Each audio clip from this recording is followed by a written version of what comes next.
It began with a name she whispered faintly, barely audible as she drifted between sleep and wakefulness. A mistake, she said. Not my name, but his.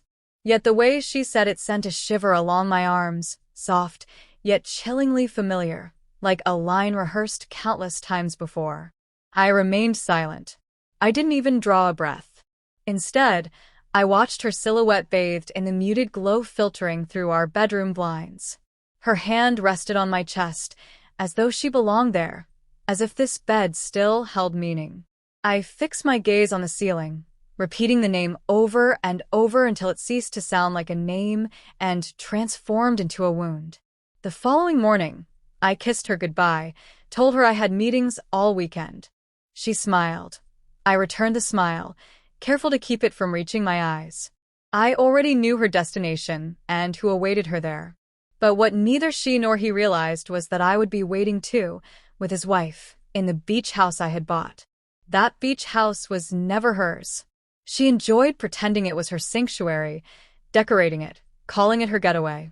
But every nail driven, every tile laid, every bottle of expensive wine cooling in the sub-zero fridge carried my name. My money, my design. Yet that's exactly where she brought him. The same man she claimed was merely a colleague, the one whose texts she shielded from me, the one who increasingly appeared in her stories. She didn't catch me noticing. That's how betrayal begins, subtle, silent.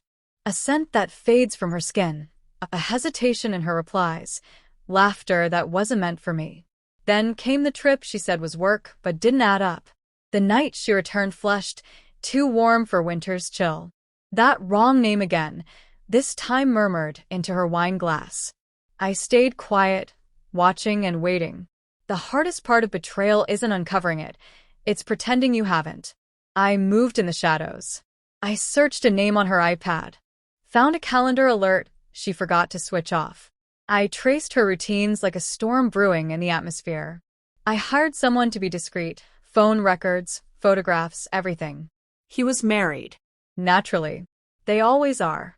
His wife, Elena, was nothing like I expected.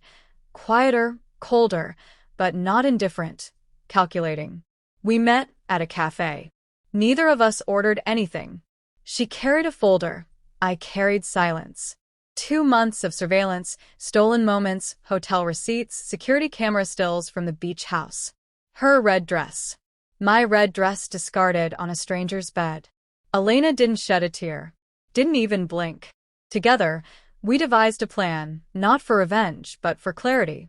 I told my wife I'd be working all weekend. She didn't bother pretending to be upset. They arrived just after sunset.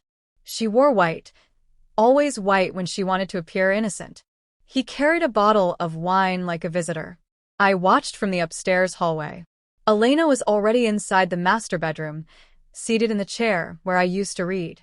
We heard laughter, footsteps. They entered and froze. He was the first to break the silence. What the hell is? But then he saw her, his wife, and she saw me. For people. 2 marriages. 1 room. I stepped forward, handed my wife the folder Elena had brought. No words, only paper. She leafed through it slowly, like one skimming an obituary. When her eyes met mine, her face had gone pale. I can explain, she whispered. No, I said quietly. You can't. They say revenge is sweet. It's not. It's still quiet. I turned to Elena. Ready? She nodded, standing without looking at her husband. My wife reached toward me. A reflex, a ghost of a touch.